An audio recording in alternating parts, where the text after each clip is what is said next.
All right, so today we're working on graphing quadratics in standard form. Remind you real quick what standard form looks like for a quadratic equation. So it's this one right here. Y equals ax squared plus bx plus c. All right, our important letters that we're going to pay attention to here are A, B, and C, specifically A and B.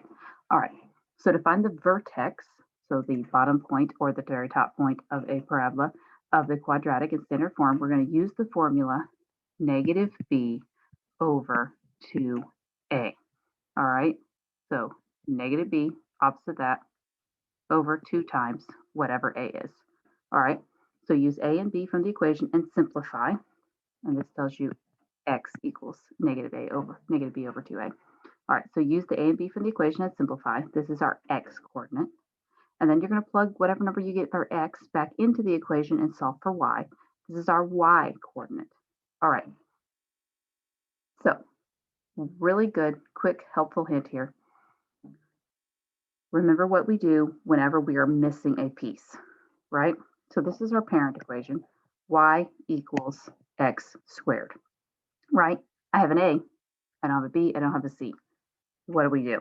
Well, we plug in zeros for them, right? So if I was going to say negative B over 2A, okay, well, B is 0. So negative 0 over 2 times A, which is 1. All right, so x equals 0 over 2, so x equals 0. All right, plug 0 back into the equation everywhere you see x. So 0, 0. So 0 squared is 0 plus 0 times 0, which is 0 plus 0. So y equals 0. All right, and this we knew already, right? We remembered that our vertex of our parent equation was at 0, 0. All right, next it's asking you for is a maximum or a minimum. All right, so we already know what the parent equation looks like. All right, it's a parabola. It opens up like this because it's positive. All right, remember the vertex is always either the highest point or the lowest point. If it's the lowest point, obviously it's a minimum. It's the minimum point. It's the lowest point. All right, the axis of symmetry, what this is asking you for is if we folded this parabola in half, what is that line? All right, this is always going to be an x equals something. Remember, vertical lines on a graph are always x equals, and this is that x equals whatever our x equals. So in this case, x equals 0. Our parabola is positive, so it opens up. Our stretch here is standard. This is the parent equation, all right? It's the parent graph. By definition, it has to be standard. The shift left, right, down, down. It did not shift anywhere. This is the parent equation. All right. So then we can graph this sucker, starting with our 0, 0 vertex. Remember our 1, 4, 9s. 1, 4, 9. And we find out what A is, which is 1. In this case, this is going to be 1, 4, and 9. This is standard. So remember, this is 1 in the x direction, 2 in the x direction, 3 in the x direction. Then we travel our 1, 4, 9. Remember, these are navigational instructions, not coordinates. All right. Now, in this case, they are going to actually end up being coordinates, but for the future reference, they're navigational instructions. So we start at the vertex to go out 1 in the x direction. We go 1 in the y direction. That's this level. All right. Go back to the vertex. We go 2 in the x direction. We're going to go 4 in the y direction. 1, 2, 3, 4. That's that level. Last, we're going to go 3 in the x direction. We're going to go up 9 in the y direction. That's that level. All right. Then remember our axis of symmetry runs right through our vertex. We're going to mirror these on the opposite side. So we go left 1 and up 1, left 2, up 4, left 3, and up 9. All right. Then we draw our parabola. All right. So let's try one that's not a standard. That's not our parent function. All right. So first, identify your A and your B. So A here is 3. B here is the entire thing. So B is negative 6. Remember that our formula is negative B over 2A. So a negative 6 is a positive 6 over 2 times A, which is 3. This equals 6 over 6. So x equals 1.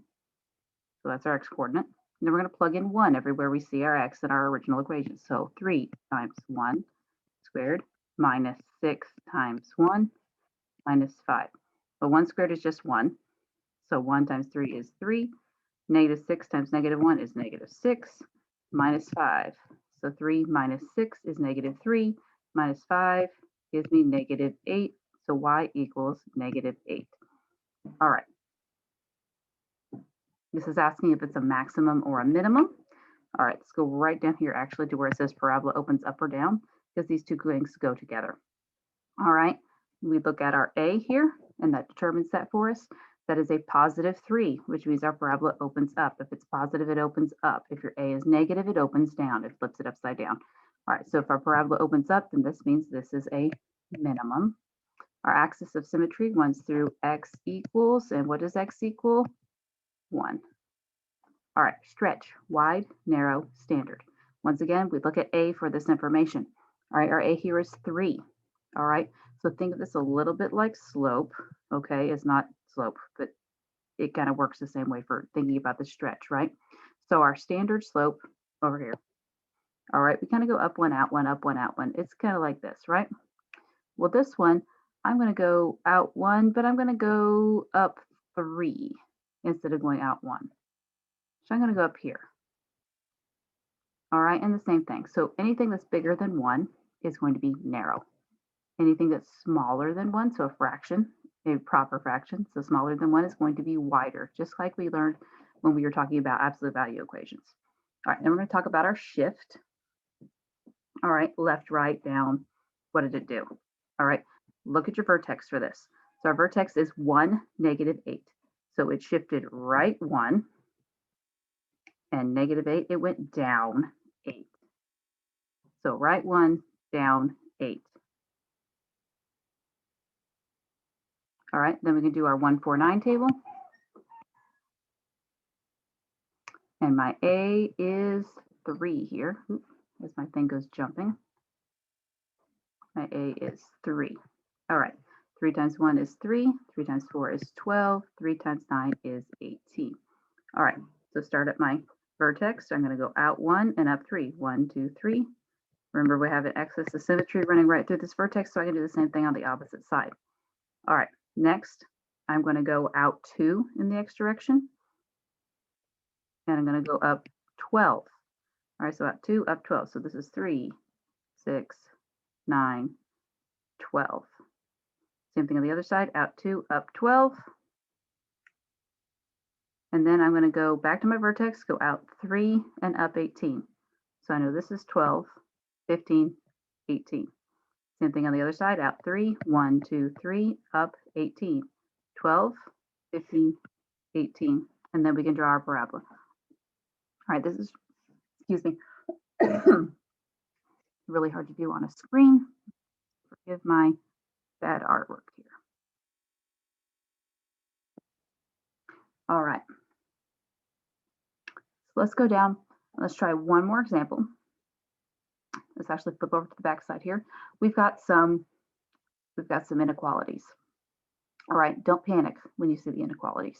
They work exactly the same way as what we've been doing. We just add a couple steps. All right, so let's start with just getting this thing graphed, right? So we need to find our vertex. For our vertex, we use x equals negative b over 2a. So this is our b, this is our a. All right, don't freak out because it's a fraction. You're gonna live, I promise. All right, so our b is the entire thing. So a negative 2 gives me a positive 2 over 2 times a. So 2 times a, which is 1/3. Okay, gives me 2 divided by 2/3. Okay, do you all remember what happens when you divide a fraction? You flip the second one over and you multiply. So this is the same as saying 2 times 3/2. All right. You multiply straight across. You can also do some canceling here. So that gives me 3. So x equals 3. So right up here, make my vertex 3. And then plug in 3 for my x. So 1/3 times 3. squared minus 2 times 3 plus 5. Well, 3 squared is 9. 9 times 1/3, same thing as saying 9 divided by 3, gives me just 3. Negative 2 times 3 gives me negative 6 plus 5. 3 minus 6 gives me negative 3 plus 5 gives me a positive 2. So my y equals 2, so my vertex is at 3, 2. All right, once again, my 1, 4, 9 table. All right, quick prediction. My a is 1/3. We saw that when my a was 1, it's standard. When my a was 3, became narrower, I have 1/3. What do you think? I'm betting it's going to be wider. Okay, so 1/3 times 1 is 1/3. 1/3 times 1/3 times 4 gives me 4/3, and 1/3 times 9 gives me 3. All right, I know we're crafting fractions. It's okay. You can estimate about 1/3 of a box. It's all right. Okay, so we're going to go start our vertex, go out 1. We're going to go up 1/3. All right, so estimate about 1/3 of a box. I promise I'm not going to take points off because, oh no, that looks more like a half. That doesn't look like 1/3. Okay, I know how difficult this is. I'm not going to be that picky. All right, next, 4/3, which means is the same as 1 and 1/3. So out 2, up 1 and 1/3, out 2, up 1 and 1/3, and then out 3 and up 3, out 3, up 3, out 3, up 3. And then we can draw our parabola.